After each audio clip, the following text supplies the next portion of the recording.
Միացյալ Նահանգների պետքարտուղար Մարկո Ռուբիոն այսօր կայցելի Սաուդյան Արաբիա ուկրաինական պատվիրակության հետ հանդիպման։ Ուկրաինական կողմը Արաբիայում կփորձի համոզել նահանգներին վերսկսել հետախուզական տվյալների փոխանցումն ու ռազմական օգնության մատակարարումը, հաղորդում է Financial Times-ը։ Վկայակոչելով պաշտոնյաների ըստ լրատվամիջոցի, այդ նպատակով Կիևը պատրաստ է առաջարկել Ռուսաստանին դադարեցնել հեռահար հրթիռներով ու ԱԹՍ-ներով հարվածները, ինչպես նաև մարտական գործողությունները Սև ծովում։ Ուկրաինայի պատվիրակությունը կգլխավորի նախագահի աշխատակազմի ղեկավար Անդրեյ Երմակը։ NBC News-ի աղբյուրները հայտնել են Թրամփն ավելին է ուզում, քան օգտակար հանածոների մասին համաձայնագրի ստորագրումն է։ Սպիտակ տան ղեկավարը նաև զիջումներ է ուզում Զելենսկուց, օրինակ, հրաժարվել օկուպացված տարածքներից։ In first place,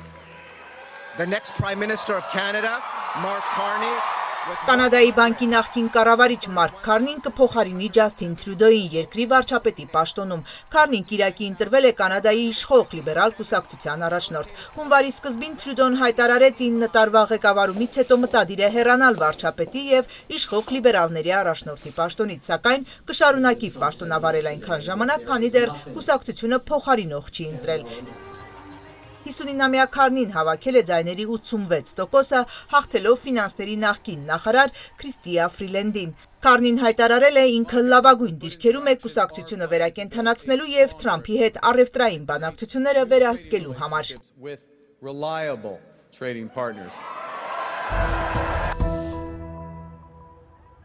Միացյալ Նահանգները կոչ է արել Սիրիայի իշխանություններին պատասխանատվության ենթարկել արմատական իսլամիստ ահաբեկիչներին, որ մարդկանց են սպանում։ Վաշինգտոնը միաժամանակ աջակցում է երկրի կրոնական ու էթնիկ փոքրամասնություններին, ասված է պետքարտուղար Մարկո Ռուբիոյի հայտարարության մեջ։ ՄԱԿ-ի մարդու իրավունքների հարցերով ղեկավարը եւս կոչ է արել Սիրիայի ժամանակավոր ղեկավարությանը միջամտել ափամերձ շրջաններում զանգվածային սպանությունները կանխելու եւ մեղավորներին պատասխանատվության ենթարկելու համար։ Մարտի 6-ից ասադական ու կառավարական ուժերի միջև բռնկված բախումների հետևանքով 1000-ից ավելի մարդ է զոհվել։